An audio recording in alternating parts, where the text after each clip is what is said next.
I can't unmute you, Art, for some reason. Sorry about that.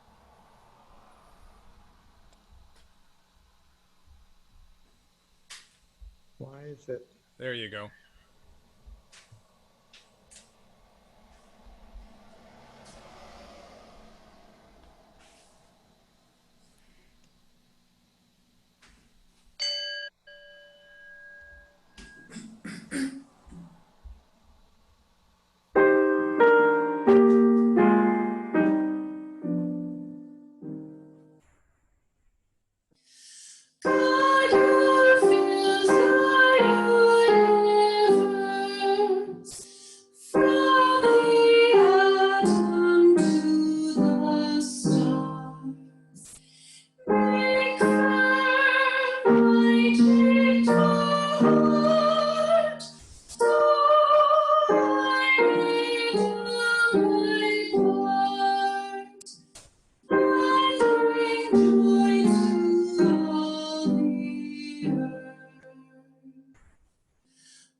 Good morning. My name is Karen Cruz. I'm a member of the Worship and Community Committee, Worship and Music Committee here at First Parish in Plymouth, and it's my pleasure to welcome you today. My pronouns are she, her, and hers. And we especially will be welcoming new members. This is our theme today.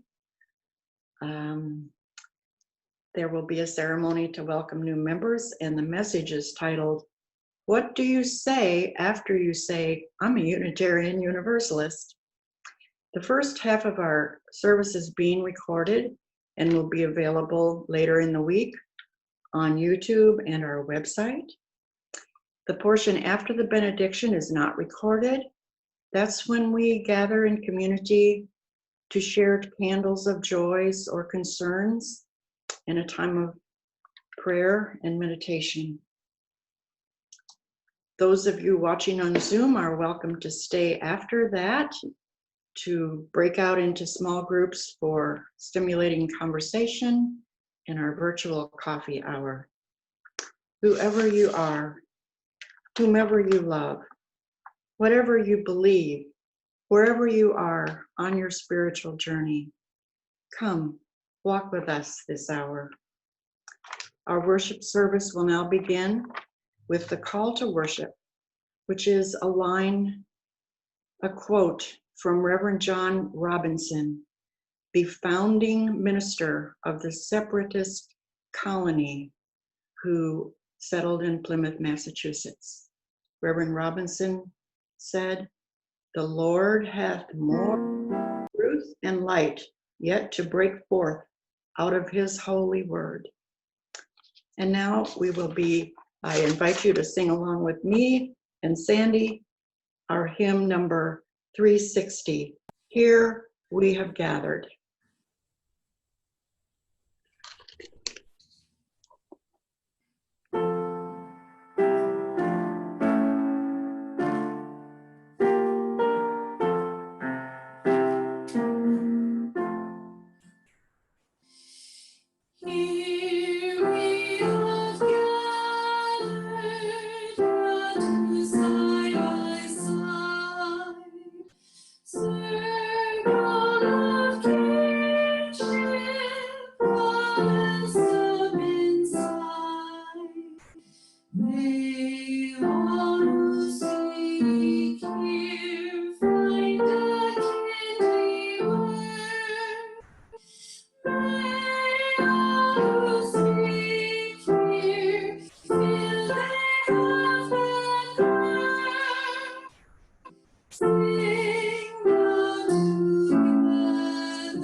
I light our chalice this morning in memory of Rayshard Brooks, a 27-year-old African-American man who was murdered by a police officer in Atlanta, Georgia on Friday night.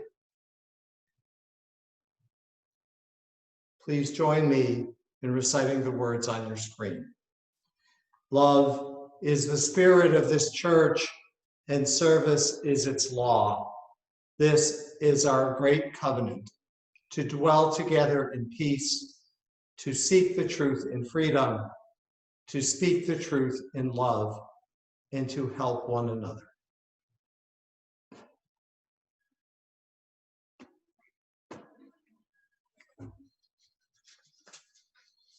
So I need to.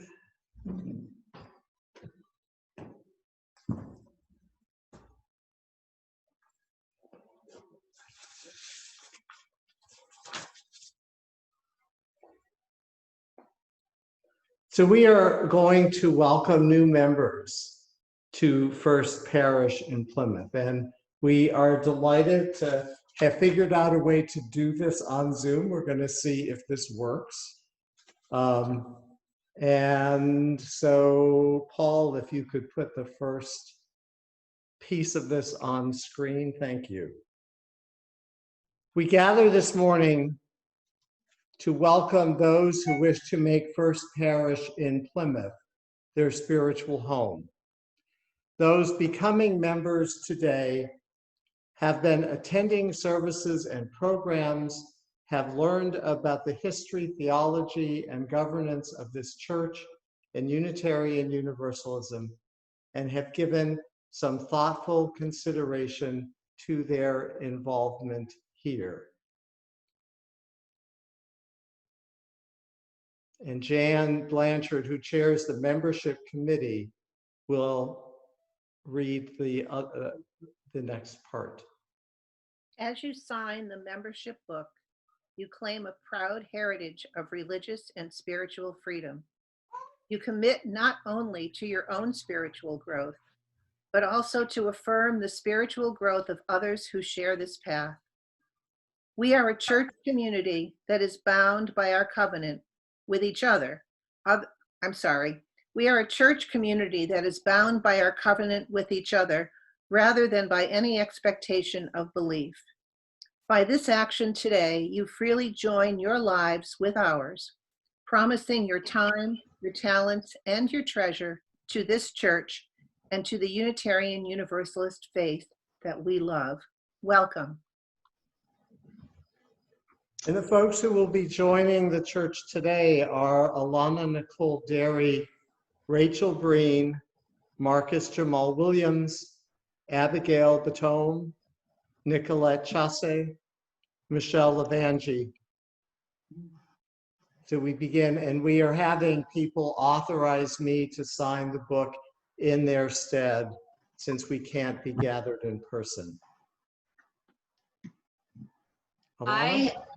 I, Alana Nicole Derry, authorize Reverend Art to sign the membership book in my absence.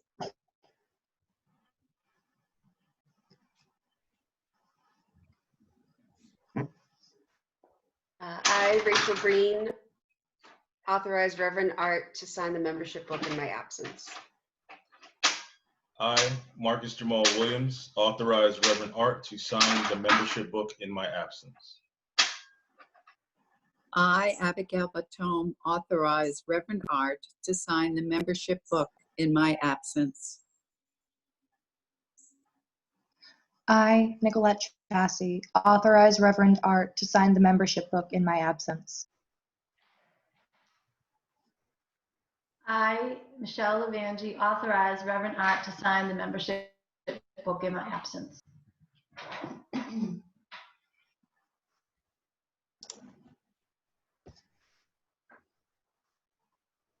And if those who are becoming members would read together this part of your covenant. We commit to being a part of the spiritual life of First Parish in Plymouth. We promise to speak honestly, to act with compassion, to act to love without to prejudice, love without prejudice, to to live live with integrity, integrity, and to and respond respond courageously to the to demands demands of justice. demands of justice, We pledge we pledge pledge to To support support this congregation to support the congregation as we we are are we are able, able, with with our our hearts, our our hands, and our our talents, talents and our resources. and our resources. And Jan will read for all the current members, but we ask you to join in reading this part of your covenant, and then Jan will continue reading for everyone the section at the end where all would join in reading. It is with joy that we welcome you and affirm your decision to join your spiritual journey with ours in this congregation. We pledge to support you in your search for truth, to celebrate with you in times of joy, to help you in times of struggle, and to join with you in rightful action. We commit to challenge and sustain you in your spiritual growth as you strive to live your highest ideals. In our shared lives together at First Parish in Plymouth, may we become more effective instruments of service, voices for justice, peace, reason, and compassion, and a community that honors life in all of its diversity. May our common ministries be fruitful. May our commitment, our presence, and our love endure. Amen. So I'm sure I speak for everyone here and that we are all delighted to be welcoming new members today. And this is the part in the ritual. If you were all here, we would all be applauding for the folks who are joining. So I invite you to wave or to have a wonderful way on your own of welcoming folks. And it is with great joy that we expand the gathering of this congregation. And so we will move now to the reading which Karen will offer for us. The reading today is by Jane Jepka. She's a Unitarian Universalist minister and writer, and she has written a piece about what Unitarian Universalists don't do. Unitarian Universalists don't believe in a lot of rules that our religious neighbors take for granted. Here are 9 rules we break regularly regarding religion. I'll leave it to you to dream up a 10th. Religious rule number 1. You have to sign on to a list of beliefs. We don't have a list of beliefs. No creed, no dogma. Ultimately, you need to do the work of creating your religious beliefs yourself. You can grow them, you can change them, you can doubt your beliefs, talk about them, try others on for size. Each of us has a unique spirituality, and Unitarian Universalists have a long history of thinking differently as we walk together. Religious rule number 2, obey the hierarchy. There is no hierarchy. Unitarian Universalism is a democratic religion. The members of the congregation are the boss. You can vote to hold services on Thursday at the zoo instead of Sunday in the chapel. You can criticize the minister. You can fire the minister. You can vote to donate the entire congregational budget to, well, the mind boggles. Lay people are powerful, and they are where the buck stops. Religious rule number 3, you must perform the rituals. We have no prescribed rituals. Some UUs appreciate ritual, some do not. It's as simple as that. You decide. If you want to welcome your baby into the world with a service, that's great.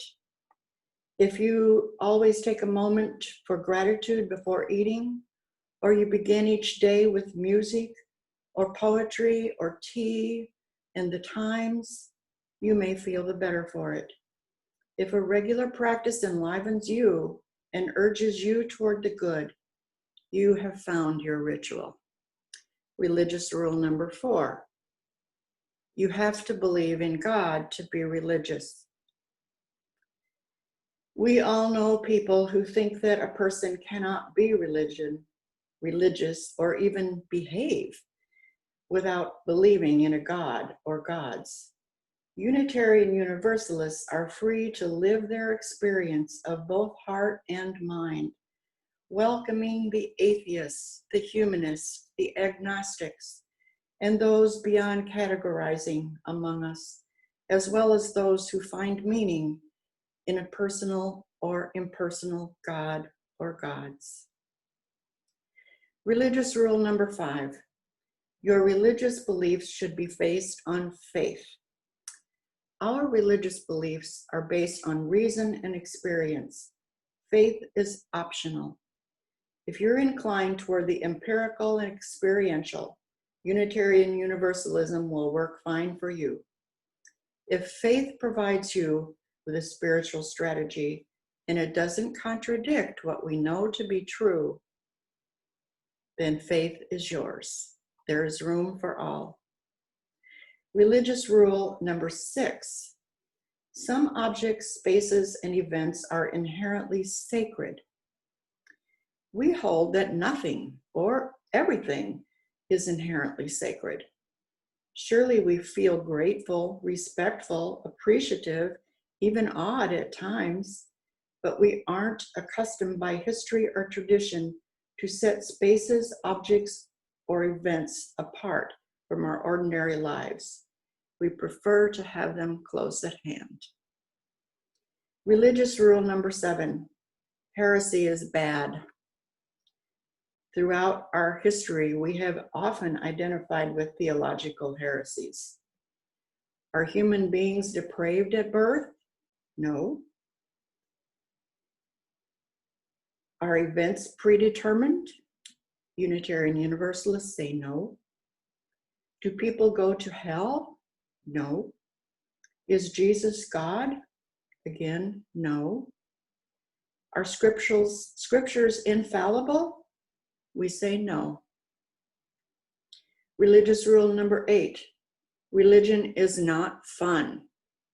Religion runs the gamut, and for us, the gamut includes fundamental joy, bemusement, and the frequent hearty laugh. We live a positive religion that embraces what is good in the world, including simple pleasures that remind us how wonderful it can be to be alive. Religious rule number 9. Religion is stifling. Well, we rock, if I do say so myself. In our diversity, we embrace more diversity still. We stand for freedom. We nourish one another. We look forward to scientific breakthroughs, creative social justice initiatives, new ways of peace, both inner and outer, and the adventures and styles and contributions of those who are younger. We try anyway. Revelation is not sealed.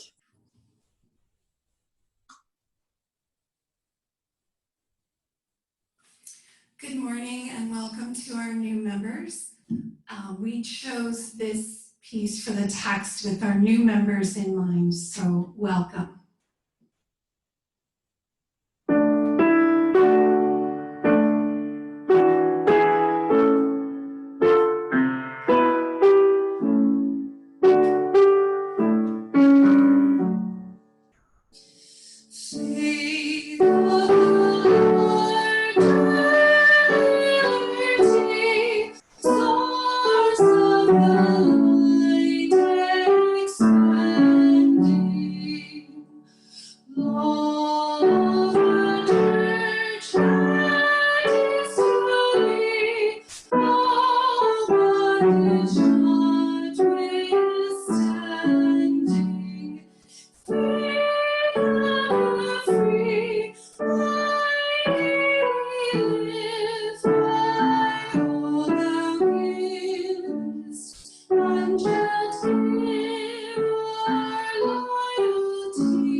The Reverend Dana Greeley was president of the Unitarian Universalist Association after it merged and became one in 1961.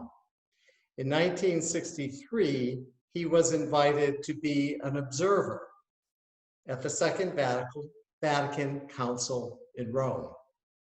Pope John the 23rd was the Pope then, and he had the same playful style that we sometimes see in Pope Francis. At one point, when the Pope was greeting Dana, he said, with a twinkle in his eye, "You have made a religion of all of our heresies."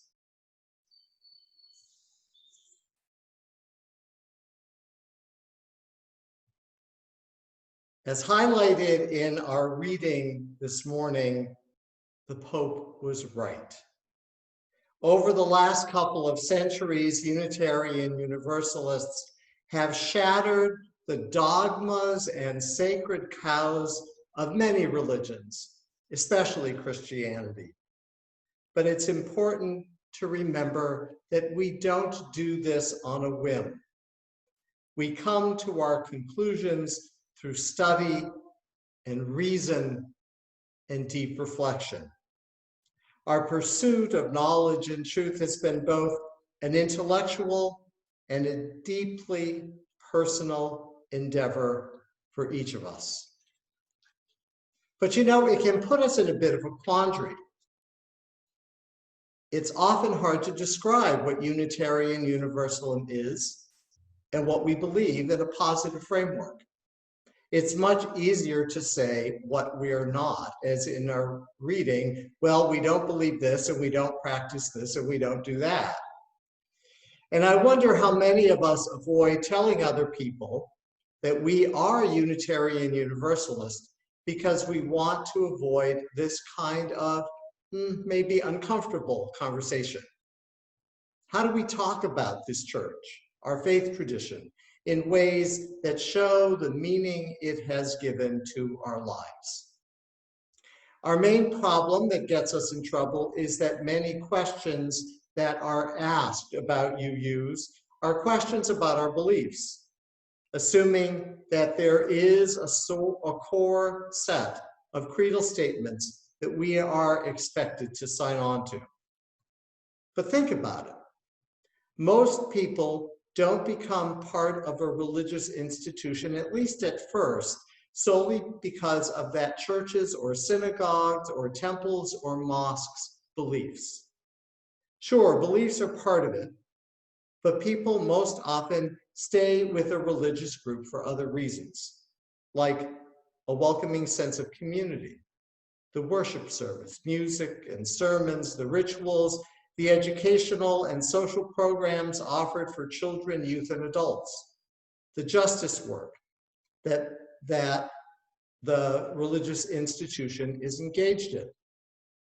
Those are the kinds of things that get people turned on to a particular religious home. A person might identify as Buddhist, for example, because of the benefits derived from meditation, not so much from the history or belief structure of that tradition. So I want to take a minute and reflect upon why you, all of you, are here. What is it that brought you here? And especially, what is it that keeps you coming back? I would then suggest that your first response to any query about Unitarian Universalism is based on what grabs your heart and soul here at First Parish Plymouth. Perhaps you find the Sunday services and sermons spiritually uplifting and intellectually stimulating. That is certainly something you can share. So you might say to people, I always feel better after the service. The sermons deal with my daily life and give me something to think about into the week. I really feel challenged to become a better person. I love the hymns that we sing. Our music and our wonderful choir are very inspiring. If it's the sense of community that keeps you coming back, you could say, I have felt so warmly welcomed by other people in the church that I really feel at home. And we welcome people with lots of diverse beliefs and backgrounds. If you came here for your children, you might say, you know, this church offers spiritual enrichment programs that teach my children about many religious traditions, and we use the stories and teachings of those traditions to help our children form the values that they will live by. If it's the community and social justice programs, you can talk about that. I really like this congregation, that this congregation wants to be involved in the community. We really care about what's happening in people's lives. We have great social justice programs that we're committed to. We're looking for more ways to be involved. When someone really pushes you about UU beliefs, here's something that you might say. You and I both know that no two people have exactly the same ideas and beliefs. Unitarian Universalism celebrates all the different beliefs that we bring to the table. Not only that, we are encouraged to sort out our own thinking and figure out what it is that we believe to be most important in our lives. What gives us deepest meaning? And what is it that moves us from the bottom of our hearts and souls? So there's no set creed in our church, but there is a personal obligation to talk with the minister and each other to help sort things out for ourselves. If you want to go a little deeper with theology, you might say, Unitarian theology is about the oneness of God or the sacred and all of life. Everything of the sacred is unified, and we all have the same ability to access spiritual truth. We are all in this together. Universalism, on the other hand, rejects the idea of original sin and says that we all come from and return to a greater love. We are all part of the embrace of a loving, caring, forgiving, and compassionate source of life, or God, if you choose to use that language. Think for a minute about what that means. Most of us here were raised in some form of Christianity where we were taught that human beings are born with this mark of original sin on our souls. What does that do to all of us? What does that do to our perception of others? Here, we don't carry that mark for our children. In our reading this morning, the Reverend Jane Japka says that we might all dream up our own 10th rule that we UUs break to finish off the 9 that she gave us. Well, I have added 2 more that I'll share with you. So if you all can dream up another one, then we'll have a nice dozen. Religious rule number 10. God spoke to our forefathers, and those things were written in the Bible and perhaps the sacred text of other religions. Everything that God had to say has already been given to us. Well, that is not true. Revelation is not sealed.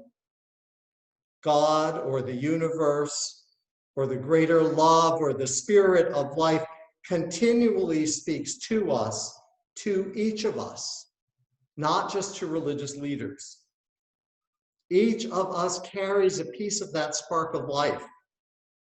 Each of us is capable of profound thinking and new ideas. And in our services and rituals and programs, we use all of it. Ideas that were written in stone thousands of years ago, the musings of our own hearts and souls today, and everything in between. Religious rule number 11. This life is of little importance. It is the life to come, whether we call it heaven or nirvana or Buddha nature. It is the life beyond this one that is what we should strive for. Well, I say that it's always good to strive to be emotionally and spiritually healthy and whole, but this life is what we know. And it might be the only life we'll ever know. We're not sure. None of us knows for sure what happens after we die. This life is what we know of love and longing, of fear and joy, of pain and anguish. In this life, we learn much about the importance of family and human connection. We strive here for a sense of meaning and purpose and belonging.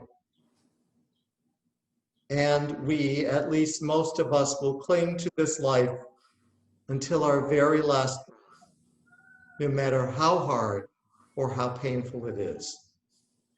This is where we have the chance to leave a legacy of love that we will be remembered for. This, for us, is where it's at. And that, my friends, is what I think Unitarian Universalism is all about. Amen. And blessed be. I invite you all to join in hymn number 318, We Would Be One. Let me tell you a little bit about this hymn.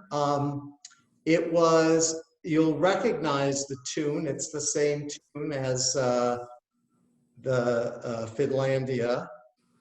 And it was written by Samuel Wright, a minister, now deceased minister in our movement, who wrote this for the Unitarian and Universalist youth groups when the youth groups merged and before the two denominations consolidated. So Sandy will play and we can all sing, We Would Be One.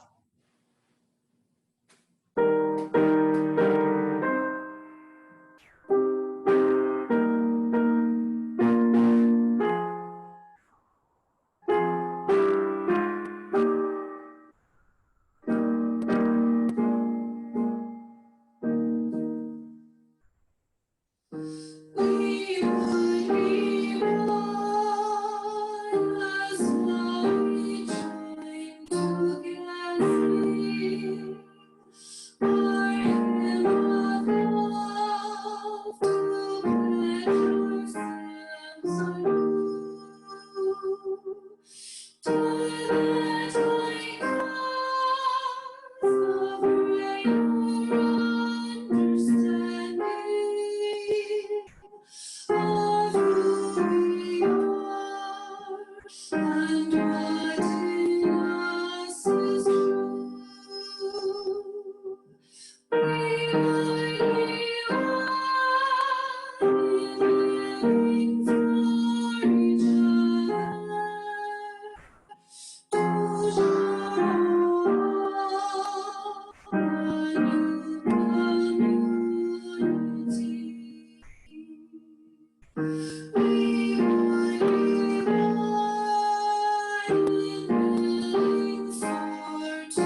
we would be one.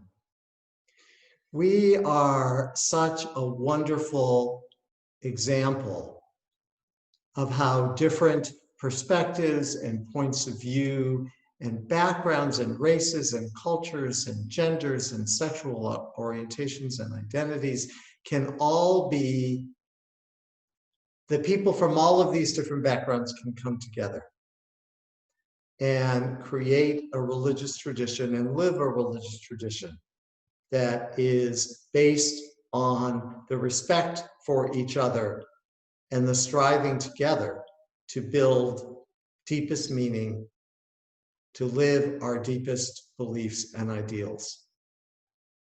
Let us always remember and carry that forward with us so that we can continue to be, that our chalice even can continue to be a beacon of light for ourselves and others in any dark times.